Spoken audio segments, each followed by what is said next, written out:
Isaías 53. Leiamos então. Quem creu em nossa pregação e a quem foi revelado o braço do Senhor, porque foi subindo como renovo perante ele, e como raiz de uma terra seca, não tinha aparência nem formosura. Olhámo-lo, mas nenhuma beleza havia que nos agradasse. Era desprezado e o mais rejeitado entre os homens, homem de dores, e que sabe o que é padecer. E como um de quem os homens escondem o rosto, era desprezado, e dele não fizemos caso. Certamente, ele tomou sobre si as nossas enfermidades, e as nossas dores levou sobre si. E nós o reputávamos por aflito, ferido de Deus e oprimido. Mas foi ele transpassado por nossas transgressões e moído pelas nossas iniquidades. O castigo que nos traz a paz estava sobre ele, e pelas suas pisaduras fomos sarados. Todos nós andávamos desgarrados como ovelhas, cada um se desviava pelo caminho, mas o Senhor fez cair sobre ele a iniquidade de nós todos. Ele foi oprimido e humilhado, mas não abriu a boca. Como cordeiro foi levado ao matadouro, e como ovelha muda perante os tosqueadores, ele não abriu a boca. Por juízo opressor foi arrebatado, e de sua linhagem, quem dela cogitou? Porquanto foi cortado da terra dos viventes, por causa da transgressão do meu povo foi ele ferido. Designaram-lhe a sepultura com os perversos, mas com o rico esteve na sua morte, posto que nunca fez injustiça, nem dolo algum se achou em sua boca. Todavia, ao Senhor agradou moê-lo, fazendo-o enfermar. Quando der ele a sua alma como oferta pelo pecado, verá a sua posteridade e prolongará os seus dias. E a vontade do Senhor prosperará nas suas mãos. Ele verá o fruto do penoso trabalho de sua alma e ficará satisfeito.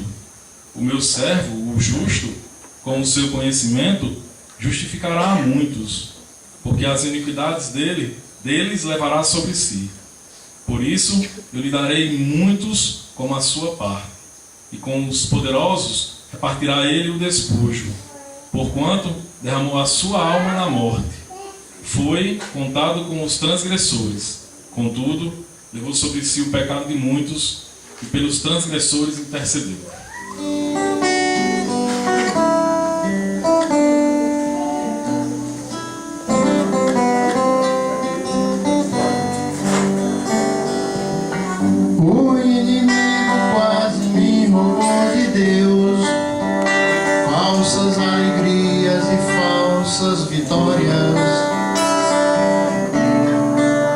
Falsas glórias,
Eu gostaria muito de ter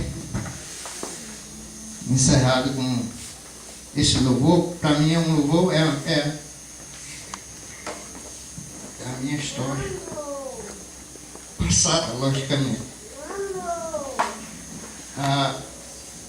Lázaro, na verdade, passou por coisa semelhante. Eu só não fiz defecar sangue nem vomitar sangue, mas todas as outras coisas eu passei.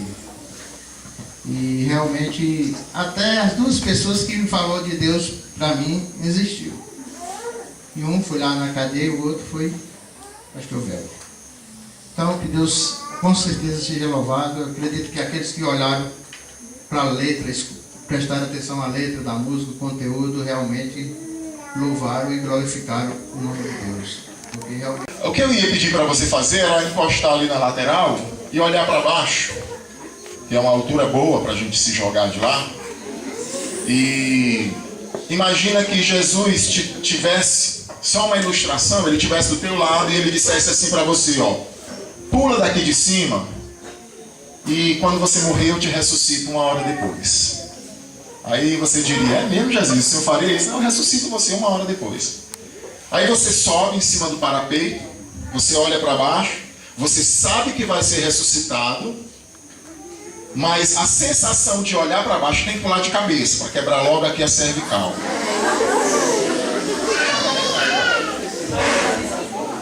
Certo? Não, a gente pularia, eu pularia, né? Eu creio que todos nós pularíamos. Agora, a questão que eu quero, o foco aqui é esse. Eu pularia, mas eu iria pensar muito, porque eu sabia que teria uma sensação entre a hora do pulo e a batida lá embaixo, e a dor, não é? E você saber, tem aquele tempo que dá para você pensar em 1 milhão de coisas do tempo da queda, e depois você saber que você vai quebrar o pescoço, vai arrebentar o crânio, né? Então, haveria aquele momento, aquela tensão, mesmo que fosse bem rápida. E tudo isso eu estou colocando para a gente pensar exatamente nessa ideia de que Jesus Cristo, mesmo sendo Deus, mesmo tendo vindo a esse mundo como homem, mesmo sabendo que iria morrer, que iria ressuscitar, ele advertiu várias vezes os discípulos, olha, eu vou ser lançado, eu vou ser entregue nas mãos dos gentios, o Filho do Homem vai ser entregue, vai sofrer muito, vai morrer e ressuscitará 3 dias depois. Bem, ele sabia de tudo isso. Mas e aí? Então, o tempo da queda, eu queria comparar com o tempo do sofrimento. Porque ele sabia que iria sentir dor como a gente sente dor. Quase todo mundo aqui já apanhou. Já levou varada no bumbum. Alguns que apanharam de forma indevida já apanharam de mangueira nas costas. Já levaram tapa na cabeça. Aqueles puxões de orelhas que, né? Já levaram alguns cabada de vassoura, né? E a gente lembra, cocorote, né? Pá, na cabeça. E a gente lembra como dói isso, não é? Então a mesma coisa, nós precisamos entender que mesmo Jesus sendo Deus, mas ele era um homem e ele iria passar por tudo aquilo, ele sabia o que ele iria sentir. Um exemplo bem simples é a questão de ir ao dentista. Você tem um dente cariado e você vai ao dentista. E você sabe que ele vai ligar aquele motorzinho e vai pegar lá naquele local onde o dente está sem esmalte, com cárie. Você vai sentir dor. Você sabe que você vai sair de lá curado daquele problema. Mas ao lembrar da dor que você vai sentir. Então eu queria fazer isso só para colocar a gente no clima do sofrimento de Cristo. Certo? E eu queria convidá-los então a abrir a mesma passagem que a gente leu hoje na hora do almoço. Nosso irmão Cícero Paulo trouxe o seu devocional. Mateus capítulo 26. Mateus 26.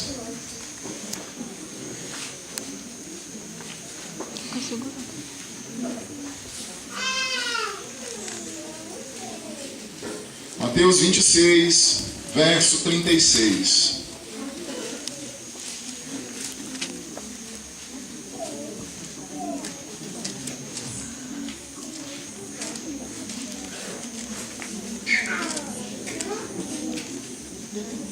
10 versículos, vamos ler. Em seguida foi Jesus com eles a um lugar chamado Getsemane e disse a seus discípulos: assentai-vos aqui enquanto eu vou ali orar. E levando consigo Pedro e os 2 filhos de Zebedeu, começou a entristecer-se e angustiar-se. Então lhes disse: a minha alma está profundamente triste até a morte. Ficai aqui e vigiai comigo. Adiantando-se um pouco, prostrou-se com o seu rosto e orando dizia: meu Pai, se é possível, passe de mim este cálice. Todavia não seja como eu quero, e sim como tu queres. E voltando para os discípulos, achou-os dormindo e disse a Pedro: então, nem uma hora pudestes vós vigiar comigo? Vigiai e orai para que não entreis em tentação. O espírito, na verdade, está pronto, mas a carne é fraca. Tornando a retirar-se, orou de novo, dizendo: meu Pai, se não é possível passar de mim este cálice sem que eu beba, faça-se a tua vontade. E voltando achou-os outra vez dormindo, porque os seus olhos estavam pesados. Deixando-os novamente, foi orar pela 3ª vez, repetindo as mesmas palavras. Então voltou para os discípulos e lhes disse: ainda dormis e repousais? Eis que é chegada a hora, e o Filho do Homem está sendo entregue nas mãos de pecadores. Levantai-vos, vamos, eis que o traidor se aproxima. Que o nosso Deus possa nos abençoar, então, com essa palavra dele, possa modificar algumas coisas nas nossas vidas, alguns pensamentos, algumas formas de agir. Eu oro isso no nome de nosso Senhor Jesus Cristo. Amém. Só para colocar a gente aqui no contexto, quando você lê o livro de João, a partir do capítulo 13, finalzinho do 12, até o capítulo 18, todos aqueles capítulos, presta bem atenção nisso, quando você for ler o livro de João, o Evangelho de João, desde o capítulo 12, finalzinho do 12, até o 18, todo ele, Jesus estava reunido com os discípulos ali alguns dias antes da Páscoa, uns 3 dias, 2 dias, o último dia ele ficou reunido num cenáculo, eu creio até parecido com isso aqui, um local e onde os discípulos ficaram ali. Em João 13, o que foi que aconteceu lá? Sem olhar na Bíblia. Lavar os pés. O lava-pés. Em João 14. É consolando. Vou preparar melhor. Não se turbe o vosso coração, crede em Deus e também em mim. Fala sobre o Consolador. Na casa de meu pai há muitas moradas. Se não fosse assim, eu vos teria dito. Então, João 14, Jesus estava anunciando para os discípulos. No 13, ele lava pés. E as lições do lava-pés. Ele cingiu com a toalha, lavou os pés dos discípulos. João 14, ele disse para os discípulos: olha, eu vou para o Pai, vou embora. E os discípulos ficaram: mas Senhor, como é esse negócio? E Jesus disse: olha, eu vou, mas eu vou enviar outro Consolador. Vocês sabem o caminho. E os discípulos: Senhor, nós não sabemos nem para onde tu vai, como saber o caminho? Aí vem o famoso João 14, 6, eu sou o caminho. João 15, o que é que fala lá em João 15? A videira verdadeira. Meu pai é o agricultor, eu sou a videira, vocês são os ramos. Aqui Jesus estava lá no cenáculo com os discípulos. João 16. João 16 trata sobre o outro Consolador. Jesus deu uma série de referências sobre o Espírito Santo. Olha, eu vou para meu Pai, mas ele vai enviar o outro Consolador. E é interessante que a palavra outro, a palavra no grego lá é a palavra allos, não era heteros, nem o homossexual, heterossexual, allos. Ele vai enviar outro da mesma espécie. Quando Jesus disse para ele: eu vou para o Pai, ele vai enviar o outro Consolador. Ou seja, os discípulos estavam muito angustiados, 3 anos e meio andando com Cristo, e agora Jesus diz: eu vou para o Pai. Puxa, como é que vai ficar a gente agora, Senhor? Ele diz: não se preocupe que o meu Pai vai enviar o outro Consolador, o outro da mesma essência.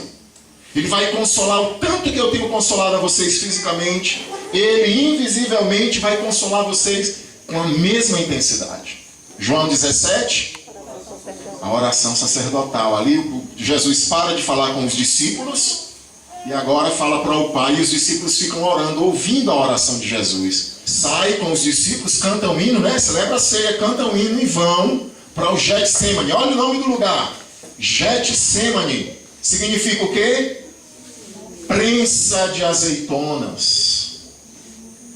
Era um local onde se pegava as azeitonas e se prensava as azeitonas ali naquele lugar.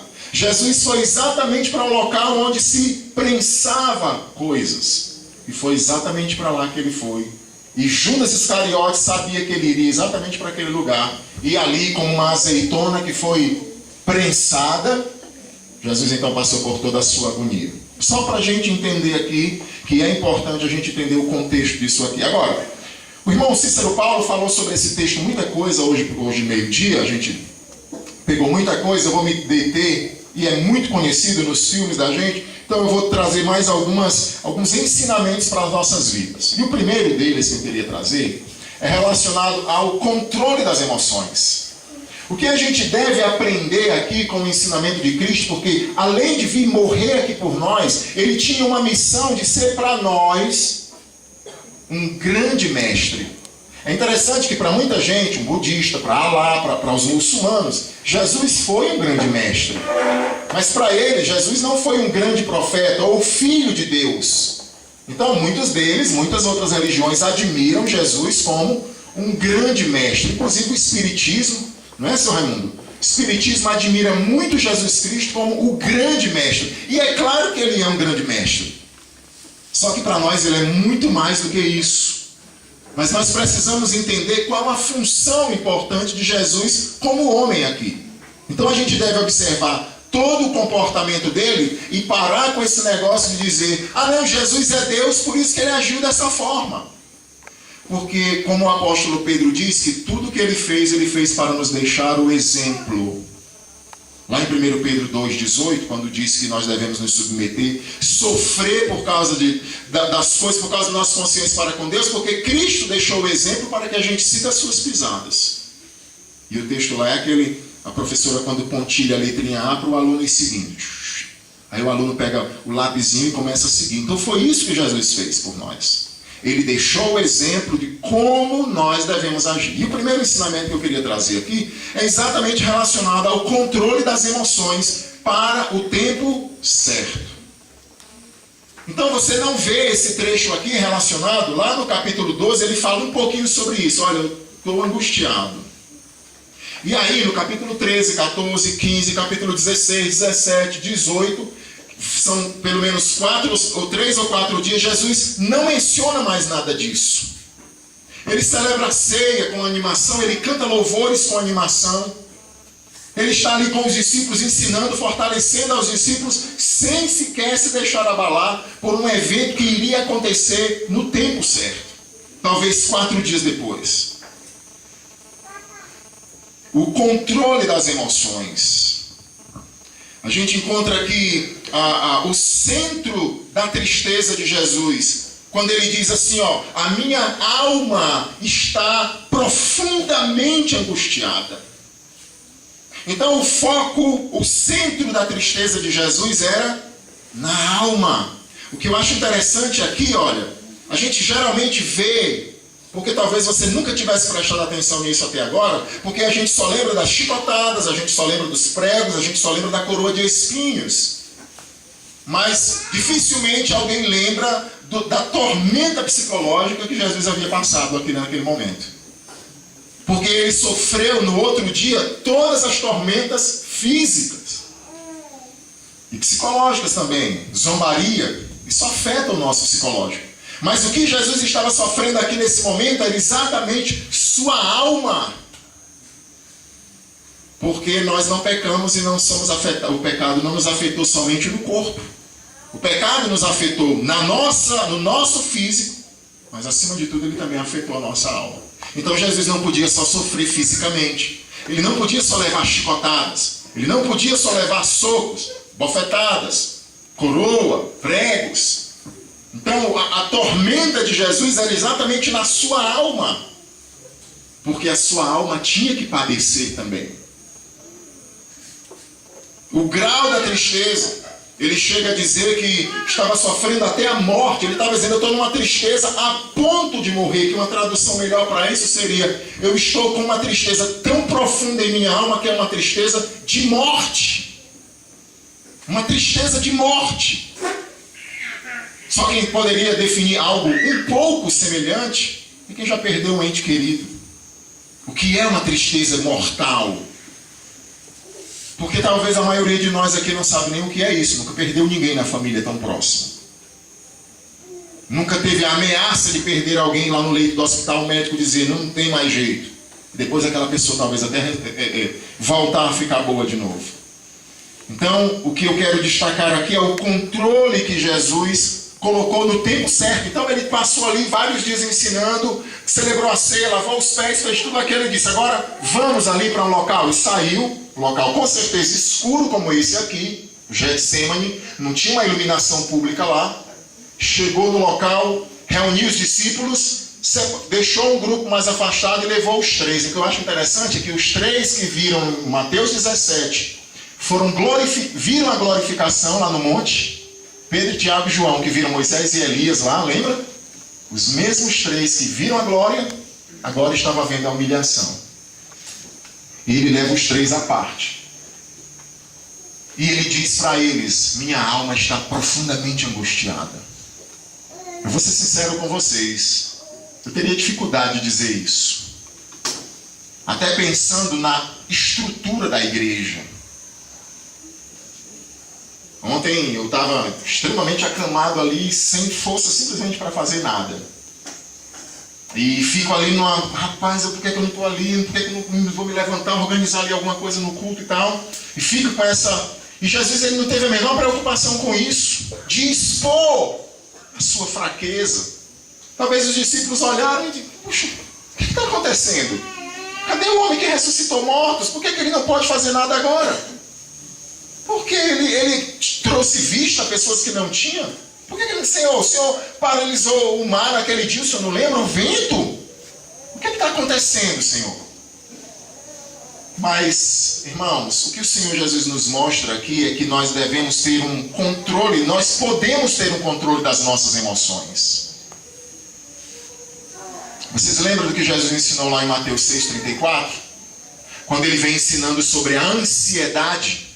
E no finalzinho daquele trecho ele diz assim, portanto, não andeis ansiosos pelo dia de amanhã, porque o amanhã terá os seus próprios cuidados, basta a cada dia o seu próprio mal. Irmãos, ele ensinou uma coisa e ele viveu isso. Então, no dia anterior, por exemplo, em João 17 ou talvez João 16, ele ensinou aquilo no dia anterior. Ele não estava preocupado, desanimado, chorando, angustiado. Simplesmente ele agiu com a sua emoção no momento que foi lá para o local que deveria colocar aquilo. Como a gente poderia aplicar isso aqui às nossas vidas? Bem, eu vou ter uma prova de vestibular no meio do ano. Ou vou fazer um concurso mês que vem. Ou eu tenho um exame para receber semana que vem. E aí fica morrendo logo hoje. Desesperado, não consegue mais nem dormir. Falta de controle emocional. E nós estamos vivendo numa época onde as pessoas estão cada vez mais perdendo o controle emocional. E não é à toa que nós temos aí 300 milhões de pessoas tomando remédios ansiolíticos.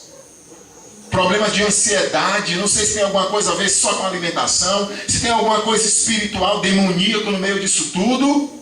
Mas nunca o mundo sofreu tanto relacionado a essa questão emocional como nos nossos dias. E o Senhor Jesus, ele nos ensina que é possível, como um ser humano, você controlar suas emoções e colocá-la em cada momento no tempo certo. Não é pecado você ficar angustiado. Não é pecado você sentir medo de coisas reais. Lembra só. Bem... eu estou sentindo uma dor aqui na minha cabeça, o negócio está apertando, tal, bem, pode ser que eu tenha um câncer. Eu vou fazer um exame, tal. Então, você vai se condicionar e vai se preparar. Bem, pode ser que tenha alguma coisa, mas aí eu já estou morrendo, porque isso, só o fato de ficar pensando, isso já vai levar uma série de problemas para você. Então existem alguns medos, algumas reações que são comuns. Só que o Senhor ensina que é possível a gente colocá-las no tempo certo. Agora, para isso, exige uma mudança. Oração, disciplina mental, condicionamento. Lembra que diz Filipenses 4:8? O que é que diz lá, Sandra? Não ouvi? Vamos lá, mais alto. Finalmente, irmãos, tudo que é certo, tudo bem. Verdadeiro, amável, puro.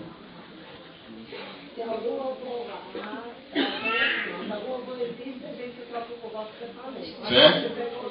Pronto, mas é isso mesmo, para saber se está decorado. Mas é isso aí. Então, seja isso que ocupe o vosso pensamento. Isso mostra o quê? Que é possível nós direcionarmos o que nós devemos pensar. Então, sua cabeça não é controlada aí pelo vento, não, minha gente.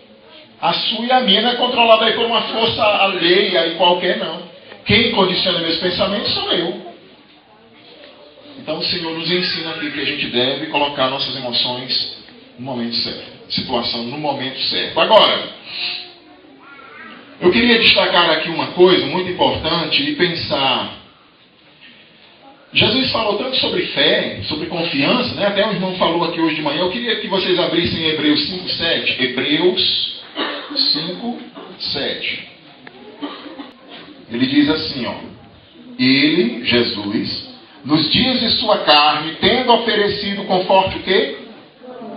Forte clamor e lágrimas, orações e súplicas, a quem o podia livrar da morte, tendo sido ouvido por causa da sua piedade, embora sendo filho, aprendeu a obediência pelas coisas que sofreu. Baseado nesse texto, acha-se que Jesus, lá onde ele estava orando, talvez ali na grama, deixou Pedro, Tiago e João aqui, foi ali para a grama, ali para o parquinho orar. E os gritos eram tão altos, a agonia intensa, os gritos altos, como ele diz aqui, forte clamor juntamente com lágrimas. Então a ideia é que os discípulos ouviram os gritos de longe. Agora, o que levou Jesus a passar por tudo aquilo? E aí ele, como o irmão falou hoje pela manhã, meio-dia, era exatamente a questão dos nossos pecados. Jesus estava ali naquele momento recebendo a ira do Pai. Jesus não estava com medo de morrer. Jesus não estava com medo de ser simplesmente chicoteado ou tudo aquilo, porque a tensão com certeza era grande. Estou indo para o dentista, bem, eu sei que lá vai doer o aparelhinho. Mas o fato era que alguém que nunca pecou estava recebendo sobre ele os pecados de todos, a ira do Pai, a separação do Pai. Nunca houve isso antes. A Trindade nunca foi quebrada. Nunca.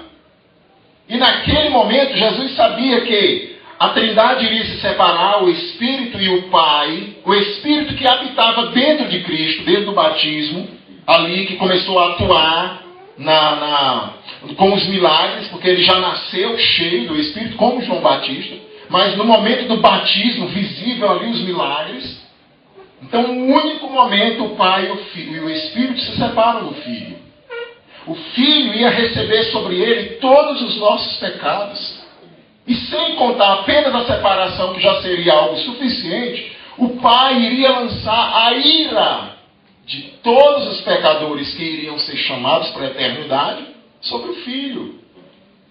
A gente não tem nem ideia do que é isso. Você quer saber a verdade? Sabe aquele louvor que a gente canta aqui no finalzinho, diz assim: eu nunca saberei o preço dos meus pecados lá na cruz. A gente nunca vai ter a verdadeira noção da intensidade. Porque pode ser que a gente chegue lá no céu, Jesus vai e a gente vai aprender muita coisa. Mas saber a intensidade, a gente pode até saber teoricamente. Mas, irmãos, era muito profundo isso. E ele foi atendido.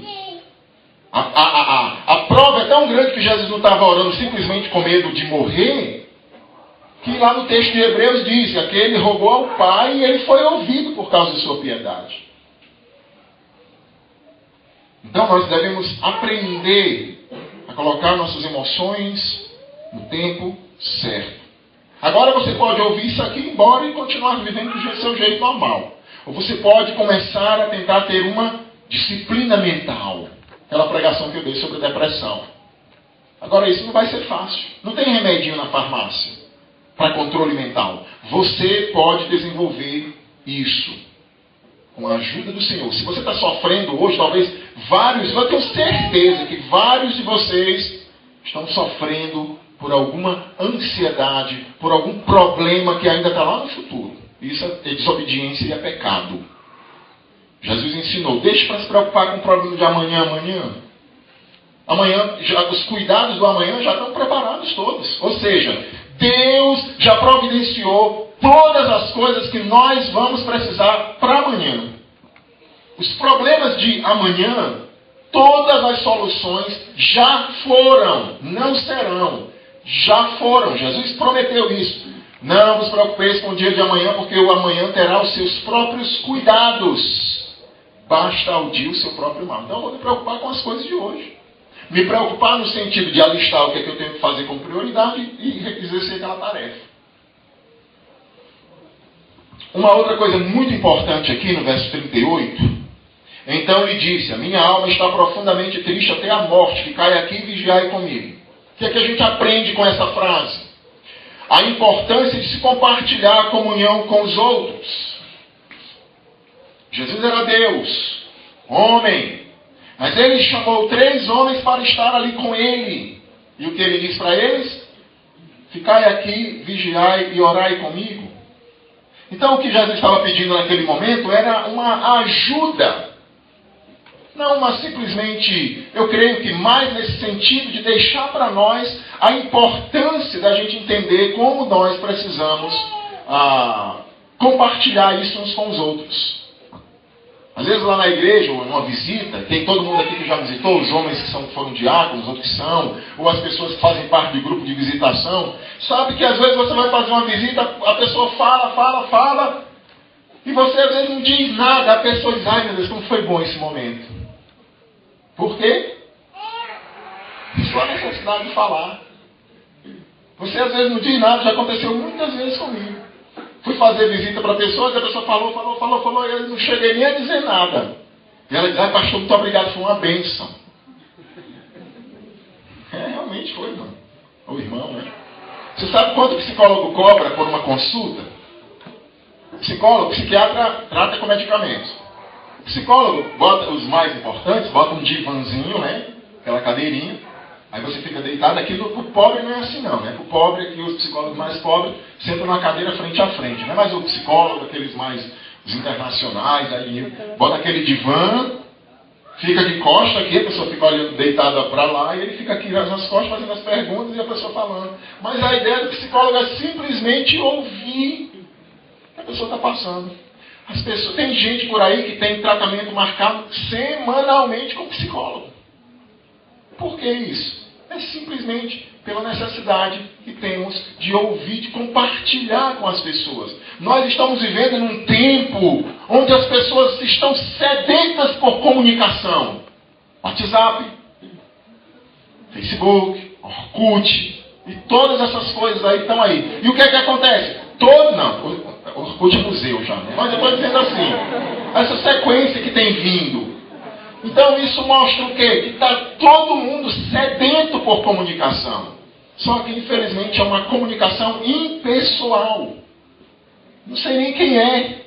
Para estar lá, não sei nem quem é, faz parte do meu grupo, eu não sei nem quem é essa criatura. Você está entendendo? E cada vez mais as comunicações interpessoais estão diminuindo. Comunicação entre pais e filhos, entre amigos, entre irmãos, está diminuindo. Então, quantos amigos pessoais você tem? Talvez você diga, eu tenho 3. Talvez você diga, eu não tenho nenhum dentro da igreja. Aí eu pergunto para você, quantos amigos na sua rede social você tem? Você vai dizer, eu tenho mais de 50. Foi pouco ainda a estimativa aqui? Mais de 1000. Né? Então isso revela o quê? Revela que nós teremos relacionamentos. E aqui o Senhor Jesus nos ensina como homem a importância que são os relacionamentos. E aqui uma aplicação para nós. Não negligencie isso, irmãos. Sabe o que era que Jesus estava querendo ali? Só uma força. Só chega lá e vê os discípulos orando, ajoelhados, e orando, e ele chega lá tocar em alguns deles e, muito obrigado, vocês estão aí orando, isso me dá uma força aqui nesse momento. E quando ele chegou lá, eles estavam dormindo, irmãos. Sabe qual é a aplicação para nós aqui? Quantas vezes nós sabemos que um irmão, por exemplo, o seu Assis, eu tenho orado constantemente pelo seu Assis, por aquele pé dele, porque eu disse para ele que o nosso Deus tem poder para curar aquele pé dele em menos de 3 anos e meio. Pode ser que ele não cure, mas eu tenho intercedido a Deus pela vida do seu Assis. E eu não vou ficar dizendo aqui por quem eu tenho intercedido, nem orado, mas o que eu quero perguntar é assim: você tem se aquela ideia de compaixão, de chegar junto, de estar ao lado dos seus irmãos, né? A gente viu o exemplo aí de Saniel, todo mundo, a igreja se uniu e pessoas de outras igrejas, de todos os lugares orando pelo Saniel. E aí às vezes a gente tem um irmão que está saindo da igreja, ou que está se desviando, e aí a gente só tem o dedão para apontar para o irmão, está se desviando lá, o mundano. E muitas vezes a gente não dobra os joelhos, não ora, suplicando a Deus. Bem, já fizemos a nossa parte, oramos, já visitamos, já fizemos tudo, agora não tem mais o que fazer não. Mas nós entramos lá junto com aquele irmão. Então isso aqui mostra da importância, irmãos, importância que nós temos uns dos outros, a dependência que nós temos uns dos outros, a necessidade, não é porque é o pastor. Todos nós temos necessidades humanas, fraquezas, todos nós somos carentes e precisamos de ajuda. A gente vem para o passeio desse aqui, quantas amizades novas você já fez? Cadê o Luiz? Quantas pessoas já te procuraram aqui, novos amigos, para ser seu amigo aqui? Hã? Graças a Deus por isso. Muito bom. Giovanni, quantas pessoas lhe procuraram aqui para chegar um pouquinho mais junto? Boa, mas algumas procuraram. Graças a Deus por isso. Muito bom. Então a ideia é essa, irmãos. Nós somos aqui todos irmãos, vamos morar no céu. Eu espero que todos nós vamos morar no céu, todos, porque a pior decepção seria no dia do julgamento lá, não, cadê? Né? Cadê o tribunal de Cristo, no dia da ressurreição, e não está faltando ovelha aqui. Não, ali não era salvo. Mas a ideia, irmãos, é que todos nós somos irmãos. E eu vou dizer uma coisa para vocês, essa irmandade aqui, graças a Deus que minha família é toda crente. Só falta meu pai. Mas se não, minha família é inferior, minha família de sangue, a essa família aqui. A importância espiritual de vocês, se minha família não fosse crente, seria muito maior do que a importância física dos meus irmãos e pais. Então nós precisamos entender isso aqui. Jesus, naquele momento, como homem, levou 3 discípulos e precisou da ajuda deles, da intercessão deles. E eles negligenciaram essa oportunidade. Então que fique essa aplicação para você e para mim. Pessoas precisam de nós precisamos de pessoas, e nós não podemos negligenciar isso. Só para encerrar esse ponto aqui, nós precisamos cada vez mais desenvolver a questão da exortação, de onde ajudar. E aí, como eu estou falando, irmãos, não precisa nem saber muito não. O que as pessoas necessitam hoje é só de 2 ouvidos, só isso. Para que pessoas venham desabafar, falar, chorar. E depois você faz uma oração com ela. Você não precisa muitas vezes nem abrir a Bíblia. É só o fato de um desabafo. Então vamos dar mais importância para isso, aprendermos com essa situação aqui de nosso Senhor. Então, controle emocional é possível para nós. Bem, eu tenho uma prova daqui a 2 semanas. Às vezes eu vou dar conferência. Eu tenho um monte de coisa para fazer. Eu não fico me acabando, não. Não me acabo por causa disso. Aí, às vezes, eu estabeleço meu tempo, eu vou estudar de tal hora a conferência tal, vou estudar tal hora a pregação de tal dia, amanhã eu estudo a pregação de tal dia e tal, e fico, não perco a noite de sono por causa disso aqui não. Pode ser que eu venha passar por N coisas ainda na minha vida. Então, tem como fazer isso. Segundo lugar, nós precisamos também incentivar nas nossas vidas, na vida dos nossos irmãos, essa interdependência. Jesus deixou isso como exemplo. Ele poderia não precisar de nada disso. Como Deus hoje, Ele não precisa de nada disso. Ele não precisa de nós hoje, de intercedermos por Ele, de orarmos por Ele. Mas como homem, para deixar o exemplo, mostrou como é importante essa questão da dependência mútua. Vamos levantar um pouquinho? Tem uma turma aí que está dormindo. Eu vou dispensar hoje porque nós gastamos muita energia, né? Mas levanta aí, dá uma esticada nos braços, uma respirada bem boa. Não, pastor Moura? Vai acordar? Eu já vi que você está acordado. Cuidado, não espreguiçar para não bater em ninguém. Quando você perceber que você está bem, pode sentar novamente.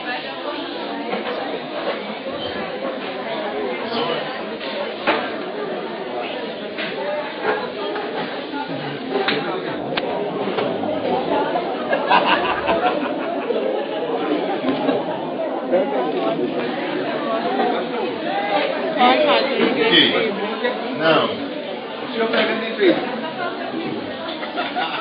Tá bom. Ó,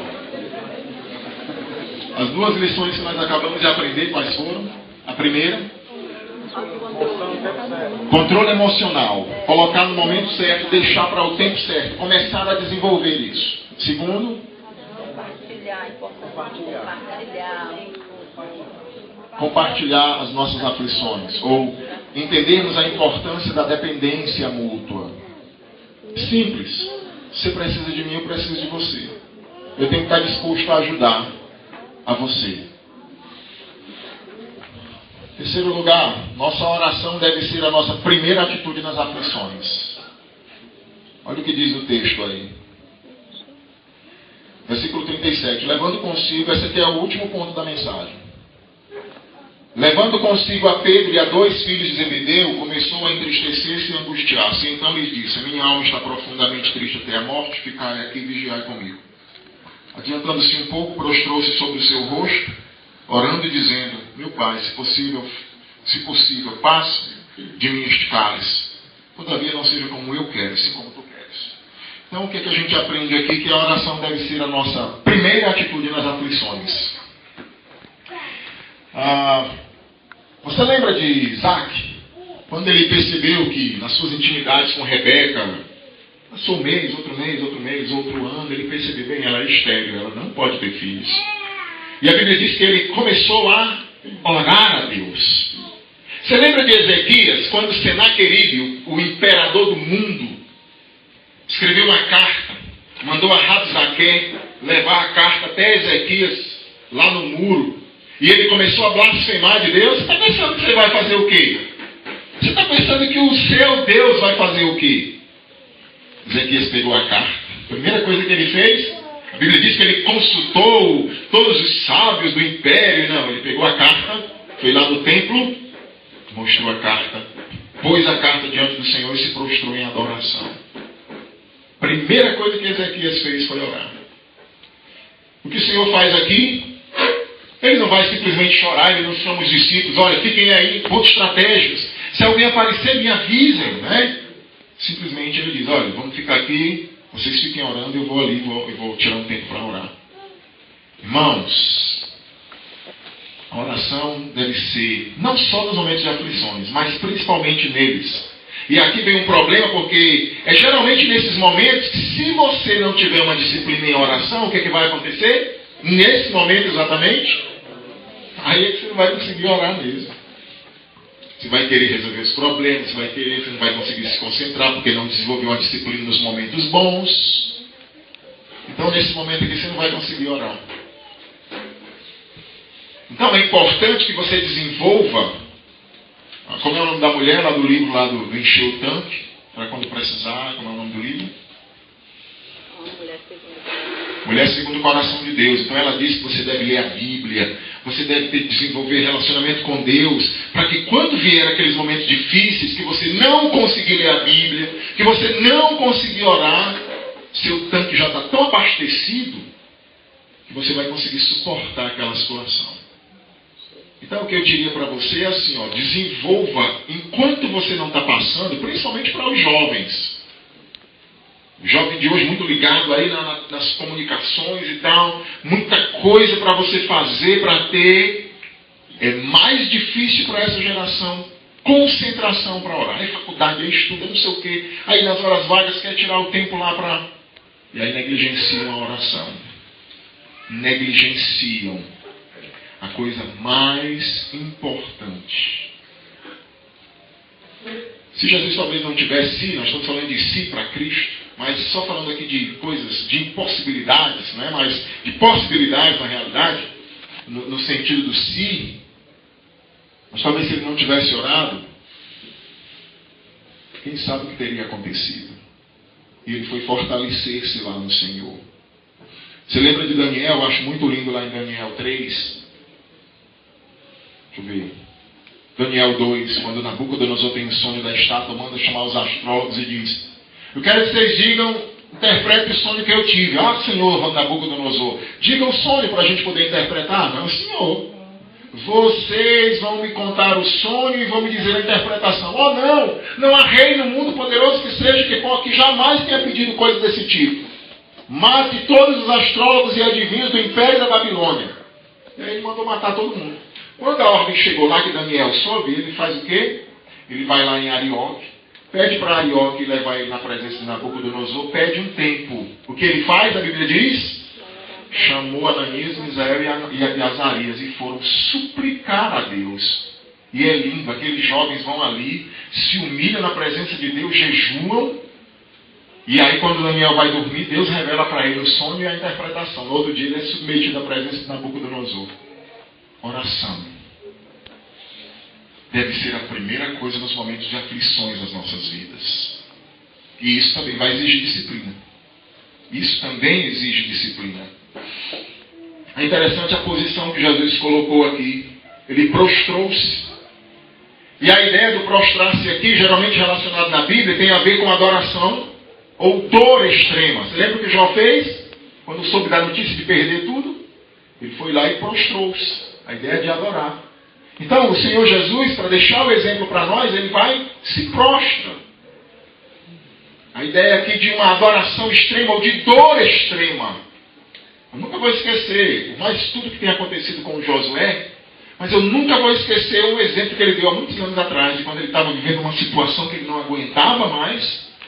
E ele disse que ele foi no chão do banheiro, foi o local que ele escolheu.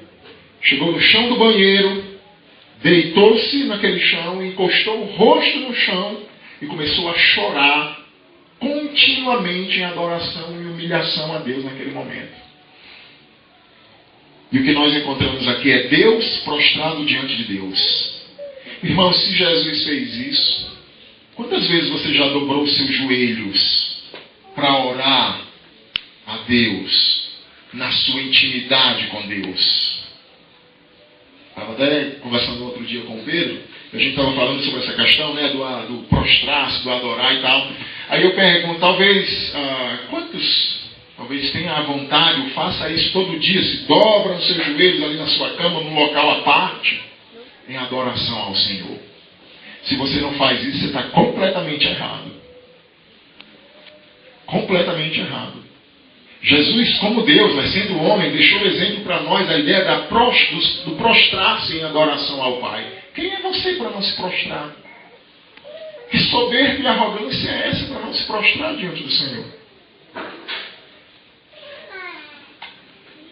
É interessante a direção que Jesus faz aqui nessa oração. Meu Deus. Olha só como ele diz aqui. Meu Pai, 39. Então a posição ele se prostra. A direção da oração, ele ora ao Pai. E sabe o que é lindo aqui?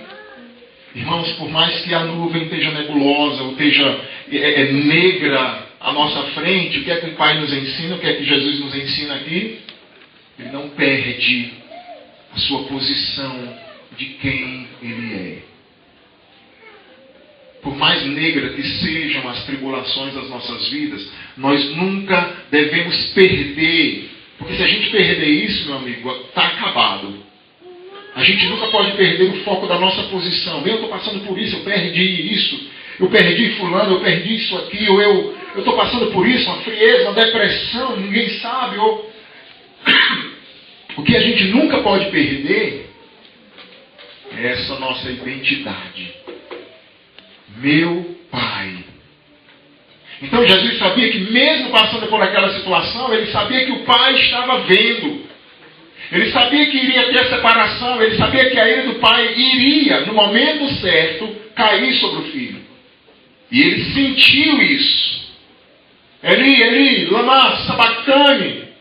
Quando ele sentiu a separação, então ele gritou: meu Deus, por que me desamparaste? E é interessante aquela pergunta, porque ele não estava perguntando para ele saber. A pergunta ali era exatamente para que identificasse para nós que houve a separação. Porque se ele não tivesse gritado nada, a gente nem ia saber que tinha acontecido aquilo. Então não era por que me desamparaste. Né? Ora, se o próprio livro de Isaías diz isso, 59, 2, as vossas iniquidades fazem separação entre vós e vosso Deus. Os vossos pecados afastam o rosto dele de vós. Mas ele não está com a mão dele estendida lá para que não possa. Mas a questão é o pecado de vocês. Isaías falou isso. Então Jesus não tinha dúvida porque era que o Pai estava deixando ele naquele momento. A questão lá era para mostrar, identificar que aquilo estava acontecendo e para que nós entendêssemos isso. Mas no momento do Getsemane, ele sabia que o Pai ainda estava ali. E ele orou ainda ao Pai. Ele não perdeu a sua identidade como filho de Deus. Nós podemos aprender isso também. A gente nunca pode pensar e se deixar levar pelas circunstâncias e achar que no momento da tribulação Deus não ama você, Deus abandonou você, ou que você talvez não seja um crente, ou que Deus desprezou completamente, que Ele não está mais nem aí olhando para você. Irmãos, são circunstâncias. E as circunstâncias não podem abalar aquilo que a nossa fé, aquilo que nos momentos de bonança a gente está construindo. E as tempestades vêm exatamente para isso. Uma tempestade, como Pedro na hora que foi andar lá sobre as águas, o que foi que a Bíblia diz? Jesus chamou, ele foi, mas aí disse que olhando o vento, as ondas, e rapidamente ele tirou o foco, o olhar. E veio o medo, veio a dúvida, afundou. Então a gente não pode deixar. Eu estou falando isso aqui, é muito fácil pregar. E é muito fácil você estar ouvindo isso aqui agora e amanhã a gente passar por uma tribulação e... Mas é exatamente naquele momento que... Bem, eu estou passando por isso, sei que Deus me ama, Deus quer o melhor para mim. Eu não estou entendendo nada disso que eu estou passando. Mas eu vou continuar orando ao meu Pai, que me escolheu desde a fundação do mundo. E tudo que Ele escolheu para a minha vida, Ele quer o meu bem. E o pedido que Ele faz aqui, a submissão que é revelada aqui nesse ponto. Não seja como eu quero, mas como Tu queres.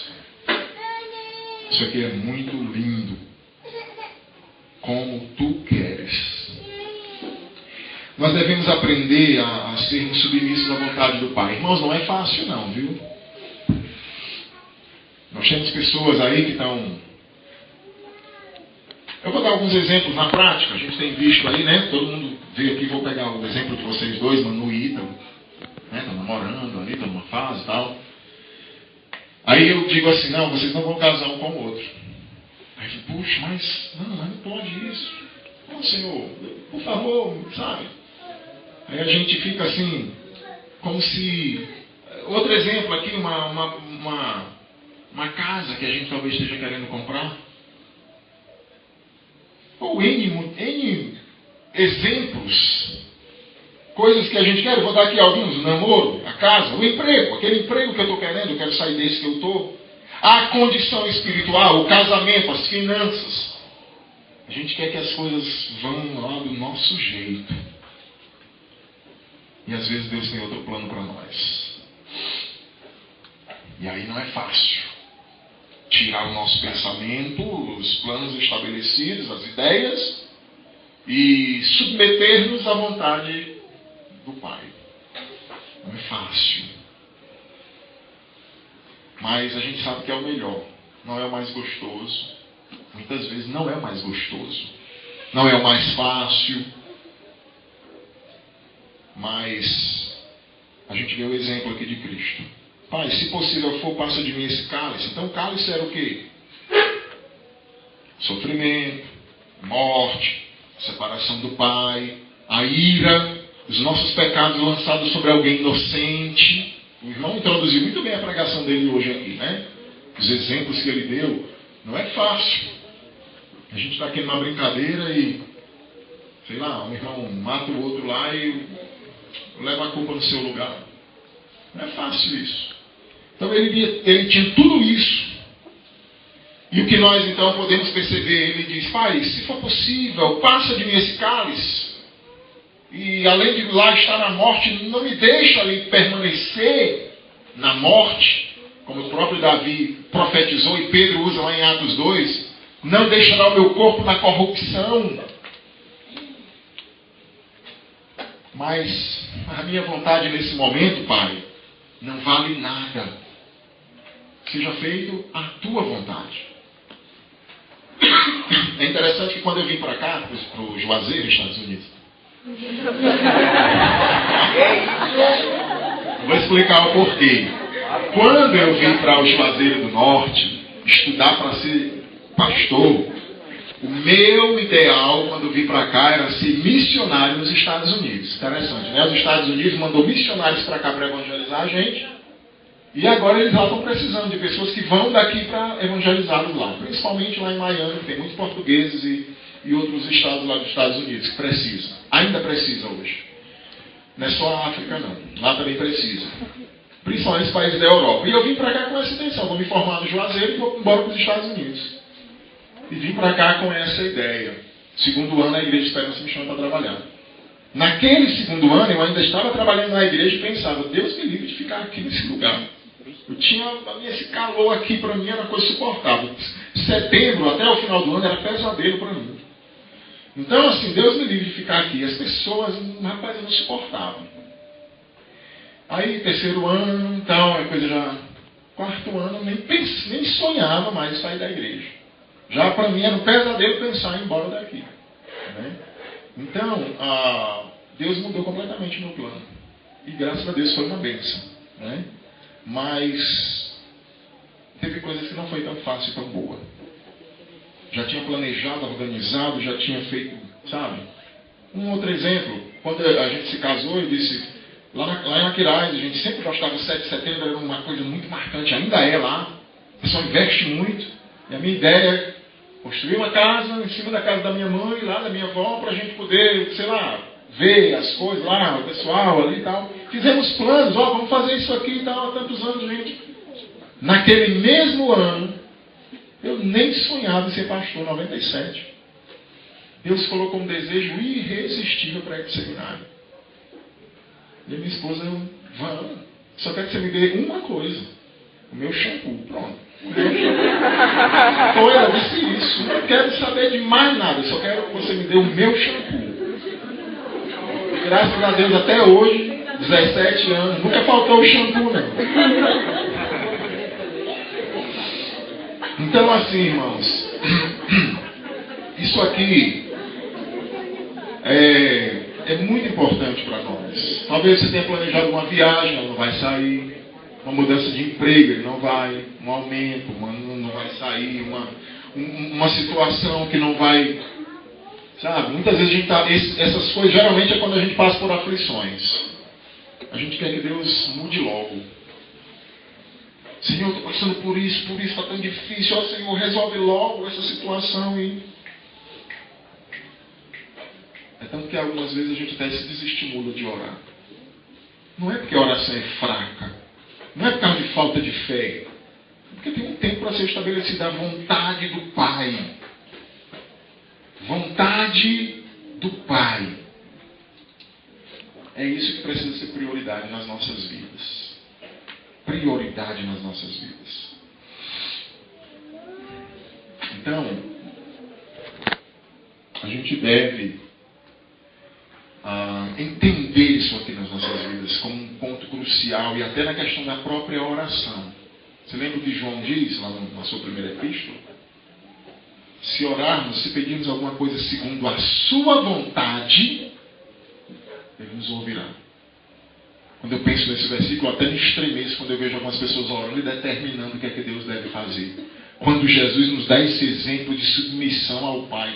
Nunca Jesus fez uma oração: Pai, determine que isso aqui aconteça. Sempre submisso à vontade do Pai. Irmãos, é muito lindo quando você vê uma oração de uma mãe assim. O Gessé, aquele Gessé Produções, lembra quando ele morreu aqui no Ultraleve, no de Ultraleve, pá, caiu o Ultraleve, Dona Lindalva e o seu Zé Baixinho. Eu estava acabando de chegar aqui poucos anos. Gessé morreu e aquela mulher deu um testemunho incrível. Cara, na flor da idade, dentro de um caixão. E ela foi ali no culto fúnebre, ali no funeral daquele rapaz. Aquela mãe entregou o seu filho de uma forma, e derramando lágrimas, ela dizia: o Senhor me deu, o Senhor tirou. Foi a vontade do Senhor. Isso não é fácil não, irmãos. Não é fácil não. Não é? E muitas vezes a vontade de Deus não é fácil para nós. Mas a gente tem que estar disposto. E deve saber, acima de tudo, que é o melhor sempre. Quantas vezes é o melhor? Quantas vezes a gente está orando por uma casinha de cachorro e Deus está querendo dar uma mansão e a gente continua insistindo orando por uma casinha de cachorro. E a gente não conseguiu enxergar que Deus está com outra coisa e a gente precisa mudar o direcionamento da oração. A gente precisa aprender com isso. Então vamos começar a disciplinar os nossos pensamentos. Está angustiado, está... Coloca tudo no tempo certo. Emoções no tempo certo. Vamos aprender a desenvolver a questão da interdependência. Irmãos aqui estão precisando de você. E pessoas, talvez você talvez esteja precisando de pessoas.